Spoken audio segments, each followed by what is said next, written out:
Bonjour mes chers cancers, je vous remercie de me retrouver pour ce taroscope du mois de juillet.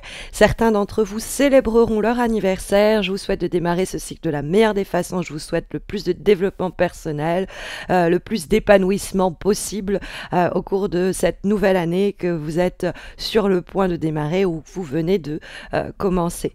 On va se pencher sur ces énergies justement du mois de juillet. Une petite parenthèse pour vous remercier d'être aussi nombreux à me laisser un commentaire en retour à mes horoscopes depuis que je vous en ai fait la suggestion.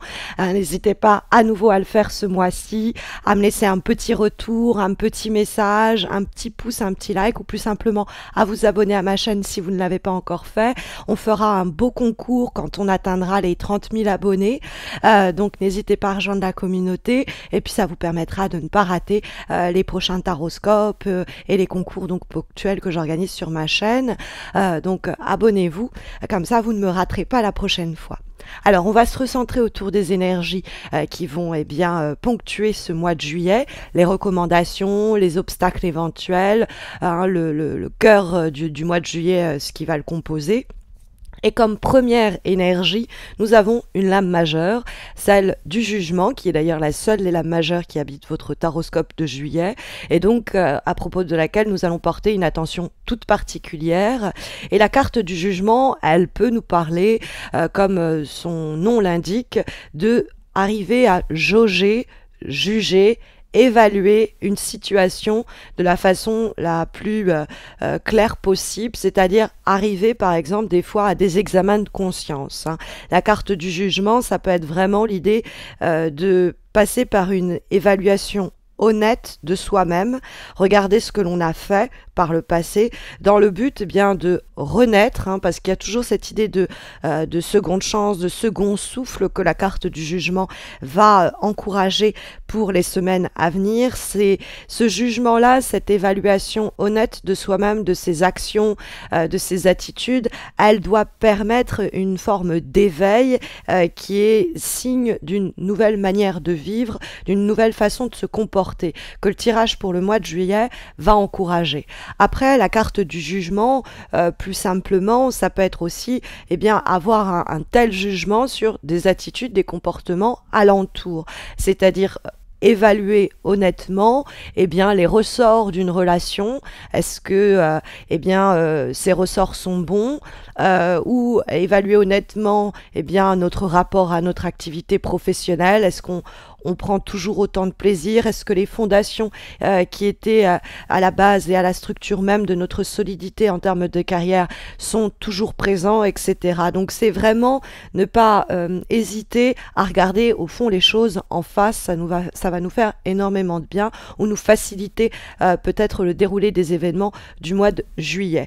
Après, la carte du jugement, c'est aussi un principe de libération, c'est-à-dire on pousse un grand soupir de soulagement après une série d'épreuves. Voilà le jugement qui est rendu, le verdict tombe. Alors ça peut se jouer évidemment sur un plan juridique, mais ça peut être une réponse que l'on attend, une évaluation qui doit nous être donnée, et ce jugement, ce message, cette communication, cette conversation qui nous parvient, elle permet de pousser un grand soupir de soulagement. Enfin, nous voici entendus, enfin nous voici écoutés. Il y a aussi cette idée-là dans la carte du jugement. Après, de façon plus générale, le jugement, c'est également ce qui était mort qui revient à la vie. Donc ça peut être la résurrection d'une relation éventuelle, amicale, professionnelle, familiale, amoureuse, qu'importe, quelque chose que l'on pensait dépassé, obsolète, voire mort, et qui connaît un second souffle. Ça peut être donc quelqu'un du passé qui revient, mais si la carte se trouve dans les éléments positifs, il faut ouvrir grand les bras à ce retour du passé. Ça peut être le lieu d'une éventuelle réconciliation. Ça peut être aussi une ancienne relation qu'on va remettre au goût du jour, ou à laquelle on va réfléchir à l'éventualité de la remettre au goût du jour.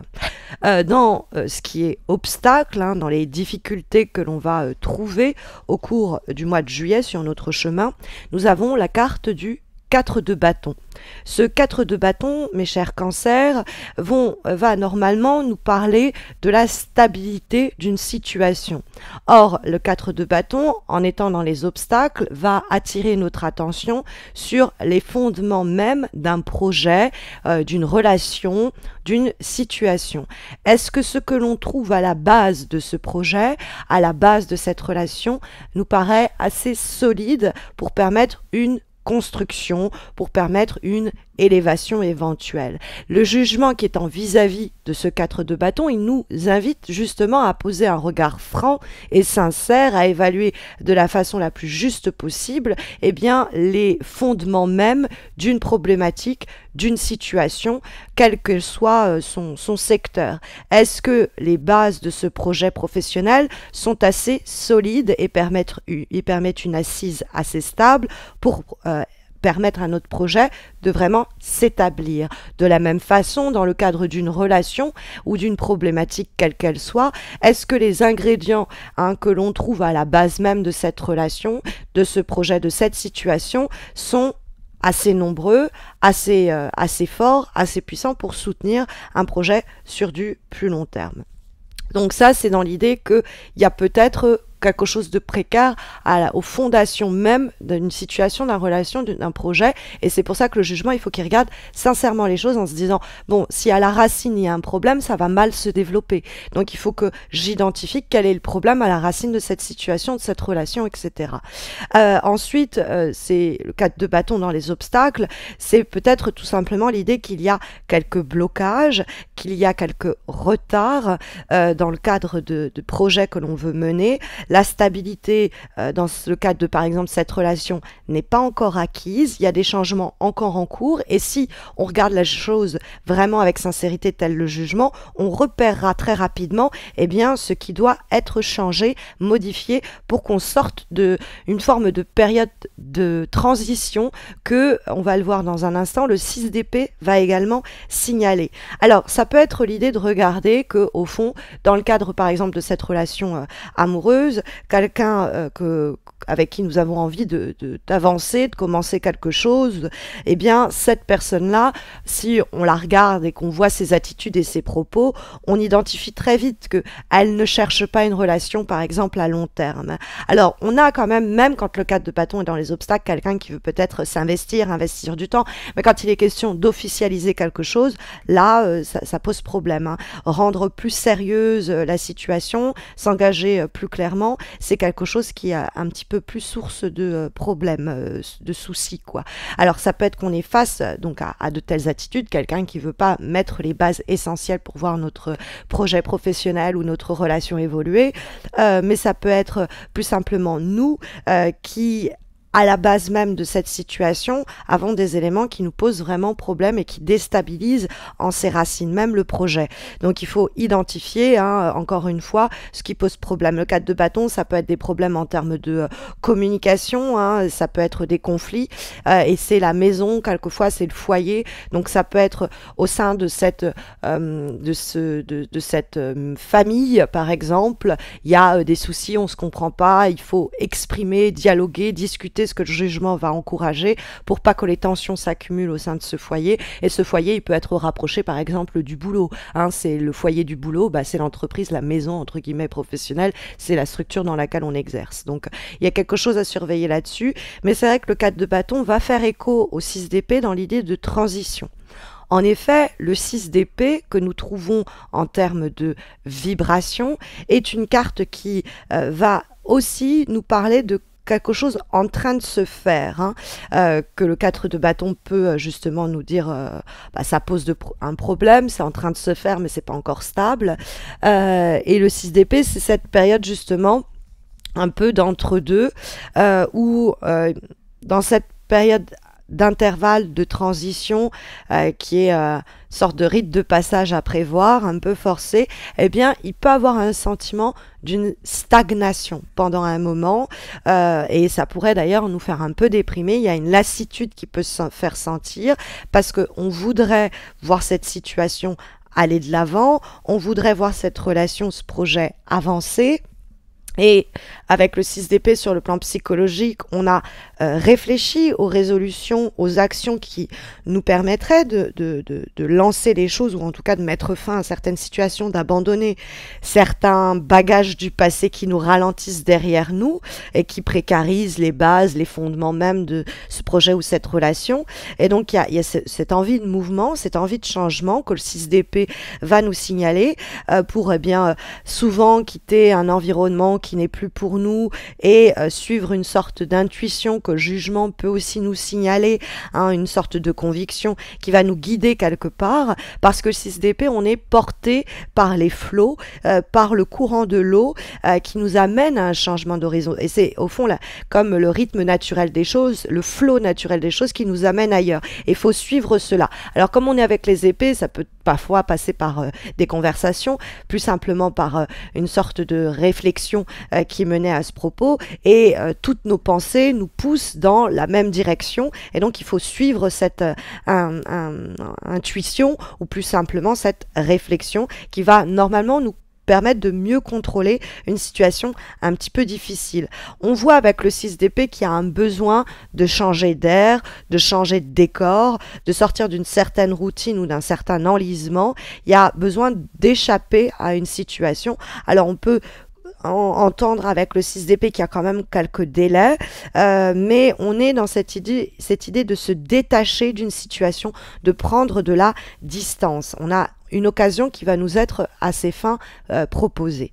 Alors, quand on voit la direction que prennent les choses, qui va nous être représentée par la carte du 2 de denier, on a cette idée qu'il y a peut-être pendant une période le sentiment qu'on va être un peu ballotté, pardonnez-moi l'expression, mais le cul entre deux chaises. C'est-à-dire qu'il va y avoir un moment, cette période précisément d'intervalle, cette période de transition que le 6 d'épée indiquait, où on va devoir à la fois ménager la chèvre et le chou, à la fois gérer cette situation-ci et cette situation-là, et ça peut être un petit peu déstabilisant. On peut s'inquiéter et se dire, est-ce que je vais y arriver?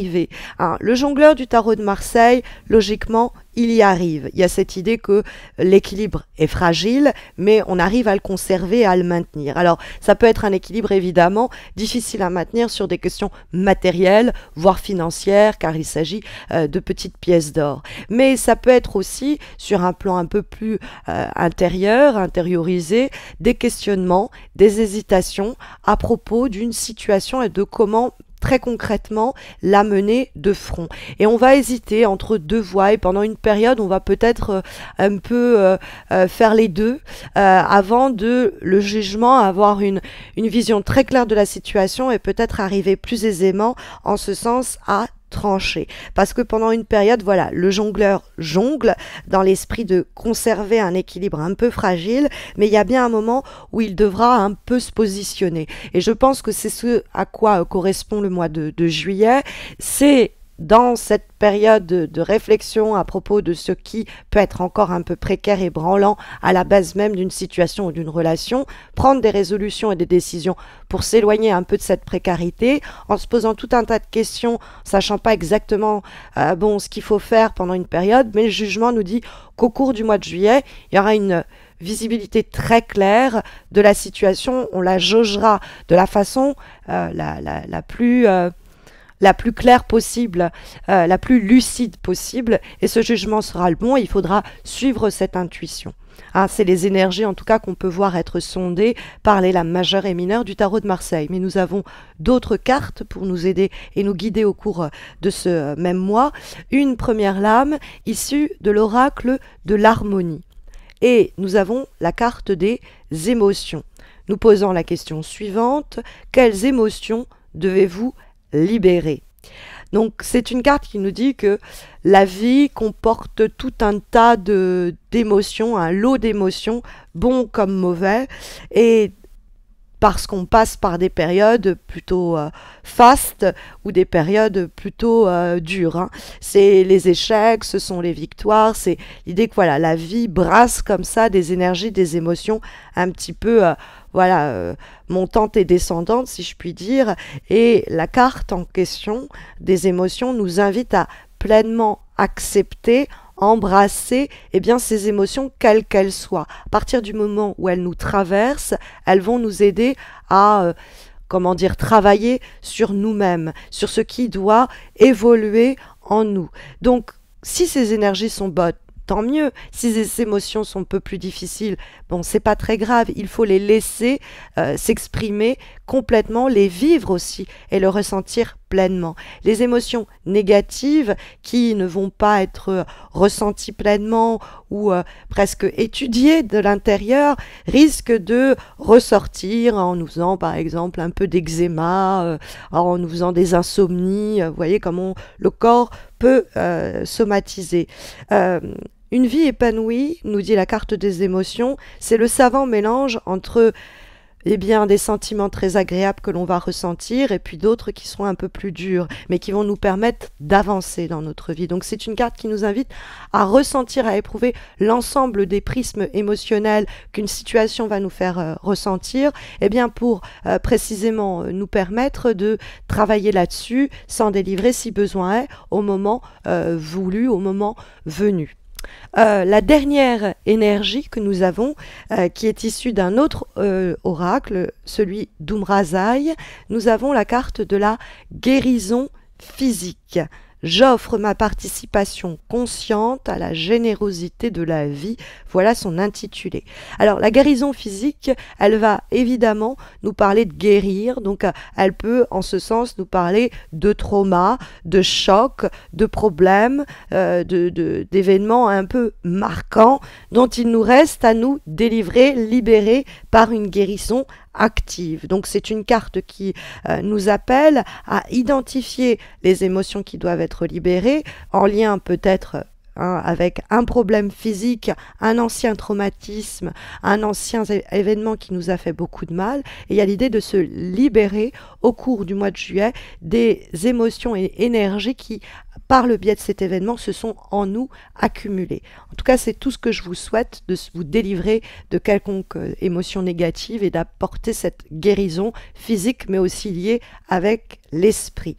Voilà les énergies sondées pour vous guider au cours des prochaines semaines, en espérant que ça saura vous accompagner. Mais vous le savez, si vous avez besoin d'un tirage personnalisé, il y a les concours que j'organise chaque mois sur mes pages Instagram et Facebook, dont vous avez les liens en descriptif de cette vidéo. Donc n'hésitez pas à m'y retrouver. Vous remporterez un tirage en croix gratuit, un petit peu comme celui-ci, mais répondant à votre question du moment.